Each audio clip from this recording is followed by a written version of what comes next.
करते हैं एक्सरसाइज 8.1 से क्वेश्चन नंबर 7। तो क्वेश्चन नंबर 7 के अंदर कह रहा है कि ABCD is a rhombus, ABCD एक रोम्बस है, show that diagonals AC bisect angle A as well as angle C and diagonal BD bisects angle B as well as angle D।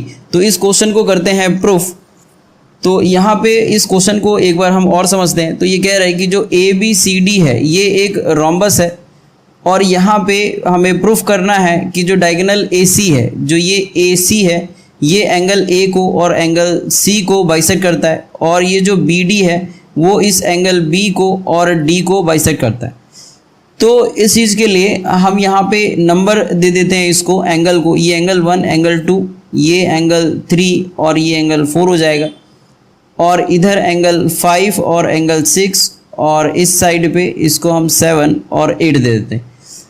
तो सबसे पहले इन ट्राइंगल ABC और ADC के अंदर, तो in triangle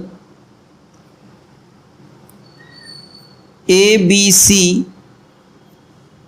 and triangle ADC, इस दोनों triangle के अंदर, तो ABC में और ADC के अंदर जो AB है वो CD के बराबर है।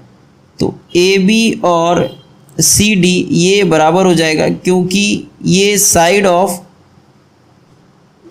ऑफ रोम्बस दिया हुआ है और हम जानते हैं रोम्बस के चारों साइड इक्वल होते हैं, तो इसीलिए AB CD के बराबर हो गया। और यहाँ पे ये जो BC है वो AD के बराबर हो जाएगा।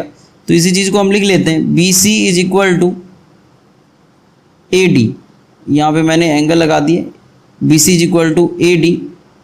तो ये साइड है और इसमें भी same reason, side of rhombus. और उसके बाद में जो ये AC है ये दोनों में ही कॉमन है, तो AC is equal to AC, ये कॉमन है। तो इसीलिए हम ये बोल सकते हैं कि जो ये दोनों ट्राइंगल है ABC ये कॉन्ग्रुएंट हो जाएगा ट्राइंगल ADC के। और क्योंकि हमने यहाँ पे साइड साइड ही लिया है तो इसीलिए साइड हम यहाँ पे कंडीशन लिख देंगे। तो अब हम ये बोल सकते हैं कि जो एंगल 1 और एंगल 2 है, एंगल 1 एंगल 2 और जो एंगल 3 है ये एंगल 4 के बराबर है by CPCT corresponding part of congruent triangle. तो इस वजह से, और अगर एंगल 1 और एंगल 2 बराबर है, 3 4 के बराबर है, तो इसका मतलब ये जो AC है वो इस एंगल A को और C को ये डिवाइड कर रहा है, बाइसेक्ट कर रहा है इक्वली। तो यहाँ पे हम यही बात हम लिख देंगे, 10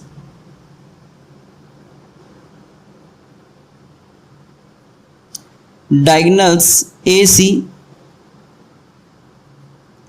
bisects angle A as well as angle C। अब यहाँ पे अगर हमें ये प्रूफ करना है कि ये जो BD डायगोनल है ये 5 और 6 को, 7 और 8 को, मतलब D और B दोनों को ये बाइसेक्ट करता है, तो ये हमें प्रूफ करना पड़ेगा 5 equals to 6 and 7 equals to 8। तो क्योंकि हमने एक ये प्रूफ कर लिया है, इसी तरीके से हम यहाँ पे हम लिख सकते हैं कि सिमिलरली जो ये ट्राइंगल है BAD और BCD, ट्राइंगल BCD और जो ट्राइंगल BAD है BAD, ये हम प्रूफ कर लेंगे सेम कंडीशन साइड से। तो therefore angle 5 is equal to angle 6 and angle 7 is equal to angle 8। और ये हम बोल सकते हैं ये भी CPCT से ये प्रूफ हुआ है। तो यहाँ पे क्योंकि जो ये दोनों ट्राइंगल है ये कॉन्ग्रुएंट हो चुका है, जैसे हमने इसके अंदर हमने प्रूफ किया है, तो हमें दोबारा से प्रूफ करने की ज़रूरत नहीं है। हम सिर्फ यहाँ पे लिख सकते हैं कि सिमिलरली जो BCD है वो BAD के कॉन्ग्रुएंट हो जाएगा साइड से। तो इसीलिए 5 6 7 और 8 CPCT से हम इसको बराबर बोल सकते हैं। और हम फाइनल आंसर में लिख देंगे कि 10 जो ये BD है BD bisects angle B as well as angle D also। और इस तरीके से ये